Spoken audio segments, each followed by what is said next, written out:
ಗುಟ್ಕಾ ತಿಂದು ಪಚಕ್ ಪಚಕ್ ನಾವು ಅವನವ್ನ ಕಿಡಿಕ್ಯಾಗ ನಿನ್ನೆ ಒಂದು ಕುಂದಗೋಳದಾಗ ಅವನು ಆಕ್ಸಿಡೆಂಟ್ ಆಗಿಬಿಡೋದಂತ್ರಿಪ್ಪ.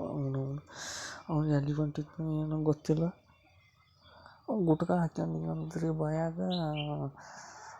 2 ಸಲ ಉಳಿದಂತ 3ನೇ ಸಲನೂ ಉಳಿದಂತ ಕಿಟಕಿಯಿಂದ ಹೊರಗೆ ಹಾಕಿದಂತ ಅವನವನ ಫುಟ್ಬಾಲ್ ಆಡ್ದಂಗೆ ಆಗಿ ಫುಟ್ಬಾಲ್ ಒದಿತಾರಲ್ಲ ಹಂಗೆ ಚೆಂದ ಹೊರಗೆ ಬಿದ್ದುಬಿಟ್ಟೈತಂತ.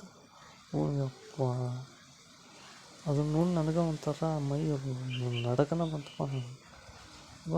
ಗುಟ್ಕಾ ಯಾಕೆ ತಿಂತಾರನ್ನ ತಿಂದು ತಿಂದು ತಿಂದು ತಿಂದು ಅವನ ರೋಡ್ ಅನ್ನೋದು ಕೆಂಪು ಮಾಡಿ ಕೈ ಬಿಡ್ತಾರೆ ಅಂತ.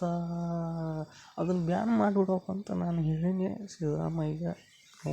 ಅವನು ಇಲ್ಲ ಈಗ DK ಶಿವಕುಮಾರ್ ಅದಾನ, ಅವಂಗೆ ಹೇಳ್ಬೇಕಾಯ್ತು. ಫೋನ್ ಹಚ್ತೀನಿ, ನಾಳೆ ಬ್ಯಾನ್ ಮಾಡ್ತೀನಿ. ಇವತ್ತು ತಿನ್ನೋದಿದ್ರೆ ಇವತ್ತು ತಿಂದು ಎಲ್ಲ ಊರಿಗೆ ಮತ್ತು ನಾಳೆ ಸಿಗೋಲ್ಲ, ಮತ್ತು ನಾಳೆ ಗ್ಯಾರಂಟಿ ಸಿಗೋಲ್ಲ. ಇವತ್ತು ಏನಿದ್ರೆ ಇವಾಗ ಲಾಸ್ಟ್ ತಿಂದು ಊರಿಗೆ ಮಜಾ ಮಾಡಿಬಿಡ್ರಿ ಅಂತಂದು ಅಷ್ಟೇ ಹೇಳಕ್ಕೆ ಬಯಸ್ತಂತ.